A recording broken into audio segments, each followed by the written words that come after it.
Hi friends, please subscribe to Amravati Media and press the bell icon for more latest updates. ఈ విషయంలో జగన్ పంథా మార్చాల్సిందే. YCP అధినేత జగన్ పెడుతున్న press మీట్లలో అధికార కూటమి మీద విమర్శలు రొటీన్గా ఉంటున్నాయని టాక్ నడుస్తోంది. పైగా నెలకో నెలన్నరకో ప్రెస్ మీట్లు పెడుతున్నారు. ఈ ప్రెస్ మీట్లలో అప్పటికే జరిగిపోయి చాలా కాలమైన అంశాల మీద వైసీపీ మార్క్ విమర్శలు వివరణలు ఇస్తున్నారు. అయితే ఇవన్నీ కూడా అవుట్డేటెడ్ అయిపోతున్నాయని అంటున్నారు. ఎందుకంటే రాజకీయాలలో నిన్నటిది నిన్నే, నేడుగానే ఉంటుంది. పైగా ఇది సోషల్ మీడియా యుగం. దాంతో ఎంత ఫ్రెష్ న్యూస్ అయినా సెకండ్లలో స్టేల్ అయిపోతోంది. పాలిటిక్స్ అంటే రణభూమిని వదలకూడదు. అటు ఇటు బాణాలు వేస్తూనే ఉంటాయి. అలుపు సొలుపు లేకుండా వాటికి తిరుగు జవాబు ఇవ్వాల్సి ఉంటుంది. అప్పుడే రాజకీయం పండుతుంది. జనాల బుర్రల్లో కూడా అది వెళుతుంది.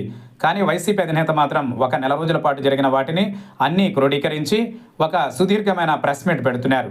ఆయన ప్రతి అంశానికి వివరణ ఇస్తూ వైసీపీ శైలిలో వాటికి జవాబు చెబుతున్నారు.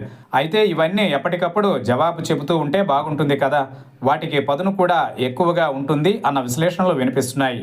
ఇక ప్రభుత్వం మీద ప్రతిపక్షం విమర్శలు చేయడం చాలా కామన్. ఆ విధంగా జగన్ చేయడం కరెక్టే. కానీ అదే పనిగా ప్రభుత్వాన్ని విమర్శించడమే తప్ప వైసీపీ తరఫున చేసింది చేయబోయేది కూడా చెబితే కదా పార్టీ జనంలోకి వెళ్ళేది, అక్కడ ఉండేది అన్నది కూడా ఒక మాట ఉంది.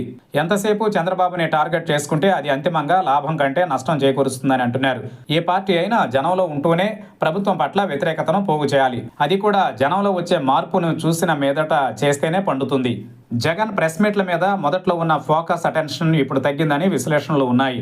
ఇక జగన్ అసెంబ్లీలో కనిపించాలని కోరుకునేవారు అధికంగా ఉన్నారు. అలాగే ఆయన జనంలో ఉండాలని కూడా బలంగా కోరుకుంటున్నారు. గ్రౌండ్లో ఉంటూ చేసే విమర్శలకు విలువ ఎక్కువ ఉంటుందని చెబుతున్నారు. అలాగే అసెంబ్లీలో మాట్లాడితేనే అందం, అర్థం, పరమార్థం అని చెబుతున్నారు. అయితే వైసీపీ అధినాయకత్వం మాత్రం మీడియా మీట్లను నమ్ముకుంది.